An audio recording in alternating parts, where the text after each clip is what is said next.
সুপ্রিয় দর্শক, আমার হাতে দেখছেন হররা। এই হরাটি কিন্তু পুকুরের তলদেশের গ্যাস ওঠানোর জন্য ব্যবহার করা হয়।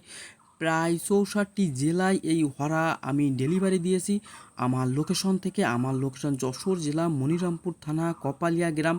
এটি কিন্তু আপনি জেলা পর্যায়ে নিতে পারবেন বাংলাদেশের যে কোনো জায়গায়, অথবা আপনি হোম ডেলিভারিও নিতে পারবেন। এটি বাংলাদেশের যে কোনো জায়গায় আমি দিয়ে থাকি। দেখেন, এই হরা কিন্তু প্রচুর পরিমাণে সেল হচ্ছে, কারণ বাণিজ্যিকভাবে চাষ করতে গেলে কিন্তু আপনার হরা লাগবেই লাগবে। আপনি যখন বাণিজ্যিকভাবে চাষ করবেন তখন কিন্তু আপনার প্রজেক্টের তলদেশে প্রচুর পরিমাণে গ্যাস হবে। কেন গ্যাস হবে? কারণ আপনি প্রজেক্টে প্রচুর পরিমাণে খাদ্য দেবেন, আর এই খাদ্য যখন মাছে খাবে, মাছে খাওয়ার পরে যে মলটা হবে তলদেশে কিন্তু অ্যামোনিয়া বিষাক্ত গ্যাস তৈরি হবে। আর এই গ্যাসটা যদি জমে থাকে তাহলে এক সময় কিন্তু আপনার প্রজেক্টের মাছ ভেসে যাবে এই অতিরিক্ত গ্যাসের জন্য। আপনি যখন এই গ্যাসের নিয়ন্ত্রণের জন্য বিভিন্ন ঔষধপাতি ব্যবহার করবেন, তলদেশে গ্যাস থাকবে এবং উপরে ঔষধের প্রলেপ দিয়ে দেবেন। কিছুদিন পরে কিন্তু আপনার আবারও এই একই সমস্যা শুরু হয়ে যাবে। কারণ আপনার তলদেশে যদি গ্যাস থাকে, উপরে তখন ঔষধের প্রলেপ দিয়ে কোনো লাভ হবে না।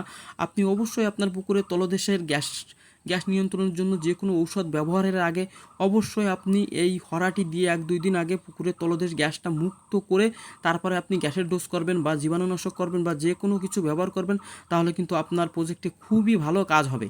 আপনার পুকুরে আপনি যদি পুকুরের তলদেশে গ্যাস রেখে উকুননাশক, জীবাণুনাশক, সারের ডোজ অথবা প্রোবায়োটিক ডোজ যে কোনো কিছু করেন, এটা কিন্তু কার্যকর হবে না তেমন, ঠিক আছে? আর আপনি যদি পুকুরের তলদেশ গ্যাসমুক্ত রেখে এগুলো ব্যবহার করেন পুকুরে প্রাকৃতিক খাদ্য তৈরির জন্য, প্রোবায়োটিক, প্রিবায়োটিক, জীবাণুনাশক বা উকুননাশক যে কোনো কিছুই ব্যবহার করেন, তাহলে কিন্তু আপনার প্রজেক্টে খুবই কাজ হবে। দেখেন, আমার ঠিকানা সরকারি এগ্রোফিশারি, স্থান কপালিয়া, মনিরামপুর, যশোর। আপনারা সরাসরি এসে আমার দোকান থেকে নিতে পারবেন, অথবা আমার সাথে ভিডিও কলে কথা বলে আপনারা অর্ডার দিয়ে জেলা পর্যায়ে বা হোম ডেলিভারি নিতে পারবেন।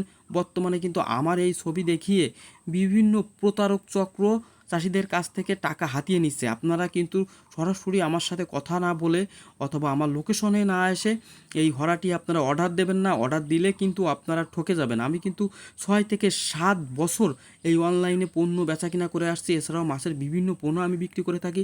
আমাকে কিন্তু প্রায় 64টি জেলা থেকে মানুষ ফোন দেয়, প্লাস অনেক জেলার মানুষই আমাকে চেনে। তাই আপনারা আমার সাথে যোগাযোগ করে অবশ্যই এই হরাটি আপনারা অর্ডার দেবেন। এই হরা ছাড়াও পুকুরে মাছ ধরার জন্য বেড়জাল, যেটা আমি তৈরি করে থাকি পুরাতন আমলের কালো কষ্টতর বেড়জাল, যেটা 10 থেকে 15 বছর টেকসই হবে। এছাড়াও লাইলন সুতার ঘন জাল, এছাড়াও আপনার ঘন ঘন আপনার নেট, যেটা ধানি পোনা ধরা হয়, এটাও আমি বিক্রি করে থাকি।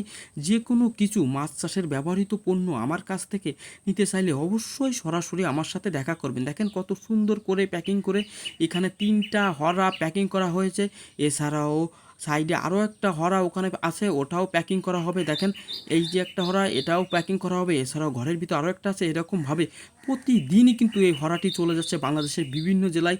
আর এটা কিন্তু 100% কার্যকরী।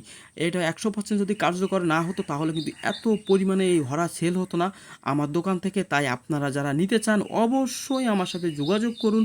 বাণিজ্যিকভাবে মাছ চাষ করতে গেলে কিন্তু এই হরাটি লাগবেই লাগবে। আপনি যদি এই হরাটি যদি না ব্যবহার করেন তাহলে কিন্তু আপনার প্রচুর পরিমাণে ঔষধ ব্যবহার করা লাগবে। কথায় আছে, যে করবে না পুকুরে হরা ব্যবহার সে খাবে ঔষধ কোম্পানির কাছে ধরা, ঠিক আছে? কারণ আপনার পুকুরের তলদেশ আপনি কতদিন গ্যাস আপনি আটকে রাখবেন ঔষধ দিয়ে, ঔষধপাতি দিয়ে? এত ঔষধপাতি দিয়ে কখনোই আপনার পুকুরের তলদেশের গ্যাস এত দিন আটকে রাখা সম্ভব হয় না। তাই আপনারা যারা নিয়মিত পুকুরের তলদেশ গ্যাসমুক্ত রাখতে চান আমার সাথে যোগাযোগ করুন। সকল